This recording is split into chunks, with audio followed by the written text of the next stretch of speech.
Right now, the hacker group Anonymous, not so anonymous anymore. The feds are now executing search warrants on 14 people arrested for a cyber attack on PayPal.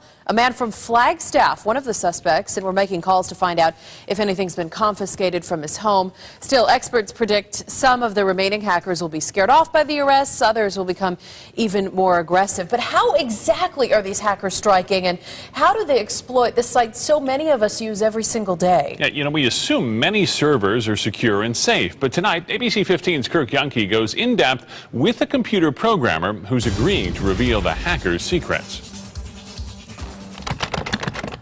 The list of recent cyber attacks is long. It includes the CIA, Congress, and the Arizona Department of Public Safety. The Sony PlayStation Network hack was one of the largest. Jason Stevens in Tempe had his information released as part of that hack. And then an error code came up. So I didn't think much about it. But he did think much of it when his email account stopped working. It was fixed and then hacked again. He decided to change his bank account number altogether. Thinking I didn't want to wake up one day and have it be gone. So many people were exploited because of these attacks, but how do they happen? Are web servers really that unsecure? Usually only takes a single character put into a URL bar to determine if something is available to be hacked directly through the URL. That's Valley computer programmer Keith Connolly. He spent some time in a hacker group and now programs websites to help keep them safe. He agreed to sit down with us to set up a fake server for demonstration purposes and show us how an attack like this happens. He purposely left a security hole in the server. And this hole itself, how often do servers leave this hole open, or programmers for that matter? All the time. All the time. He took me step by step through the process of hacking the server, and it didn't take long. So within seconds, we know what? It's vulnerable. That took us 2 seconds. It took one character, one press on the keyboard, and then an enter to send the command. In a matter of minutes, he identified the database. This is typically the location on the server where all of your private information is stored.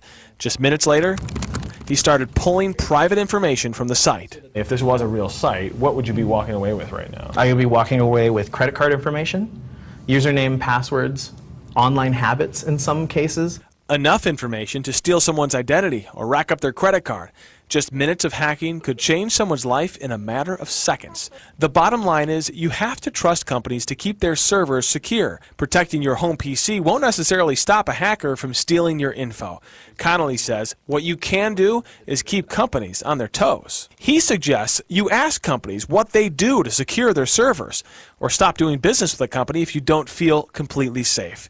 He also says being an informed consumer can go a long way. Just be wary of what's going on your card, If someone gets your information, you'll know. As for Stevens, he plans to do exactly that from now on. But I do check my online activity 3 or 4 times a day.